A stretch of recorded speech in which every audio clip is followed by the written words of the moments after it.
अखिलेश के चक्रव्यूह में ऐसा फंस गए योगी कि निकल पाना मुश्किल। अरविंद केजरीवाल ने जो भविष्यवाणी की थी, क्या वो सच होने वाली है?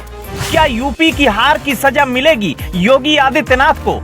अरविंद केजरीवाल जेल से निकले तो जेल से निकलने के बाद सबसे पहले नाम योगी आदित्यनाथ का लिया और दिल्ली के मंच से ऐलान कर दिया कि लोकसभा चुनाव के बाद योगी आदित्यनाथ को रास्ते से हटाएंगे अमित शाह और मोदी।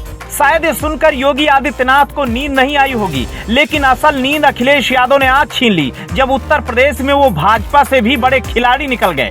भाजपा को कतई ये उम्मीद नहीं थी कि अखिलेश यादव इतना बड़ा कमाल करेंगे।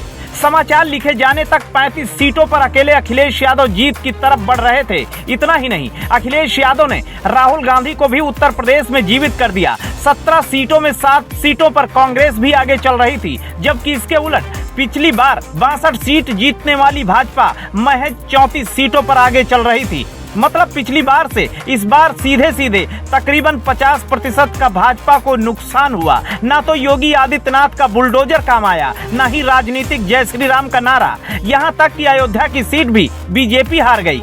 अखिलेश यादव का पीडीए यानी पिछड़ा दलित अल्पसंख्यक वाला फार्मूला इतना काम कर गया कि भाजपा के हिंदू मुसलमान धर्म और फ्री वाले अनाज की चर्चा धरी की धरी रह गई। अब योगी आदित्यनाथ को दिल्ली तलब किया जाएगा और पूछा जाएगा कि आखिर में उत्तर प्रदेश में क्या किया है, ऐसे बुरे परिणाम चुनाव में आए कैसे।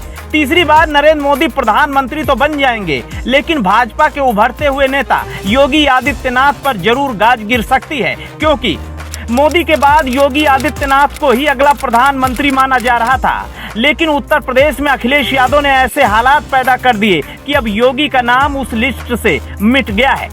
सरकार किसी की भी बने, प्रधानमंत्री कोई भी बने, लेकिन 2024 के चुनाव में अखिलेश यादव की चर्चा पूरे देश में है। चर्चा इसलिए भी है क्योंकि नरेंद्र मोदी, जिनकी हवा नहीं आंधी चलती है, वो बनारस से महज 1.5 लाख वोट से जीते हैं। और सुनो, राजनाथ सिंह जो पिछली बार 3,37,000 वोट से जीते थे, वो भी इस बार महज 63,000 वोट से जीते हैं। और सुनो, केंद्रीय मंत्री अजय मिश्र टेनी, मंत्री कौशल किशोर तो जमीन से उठ ही नहीं पाए।